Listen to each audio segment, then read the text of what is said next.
اللہ تمہیں بیوقوفوں کی حکمرانی سے بچائے۔ انہوں نے پوچھا کہ بیوقوفوں کی حکمرانی سے کیا مراد ہے؟ تو نبی صلی اللہ علیہ وآلہ وسلم نے فرمایا اس سے مراد وہ حکمران ہیں جو میرے بعد آئیں گے، میرے طریقے کی پیروی نہ کریں گے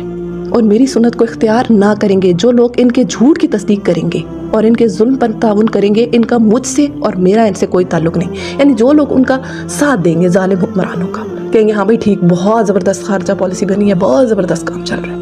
بڑا اچھا کر رہے ہیں جی ہمارے حکمران، جو ایسا کریں گے اور ان کے ساتھ ان کی ہیلپ بھی کریں گے،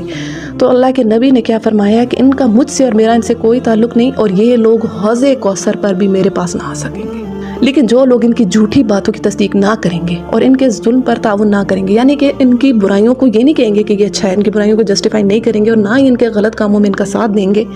تو اللہ کے نبی نے فرمایا کہ وہ مجھ سے ہیں اور میں ان سے ہوں، اور ان قریب وہ میرے پاس حوض کوثر پر آئیں گے۔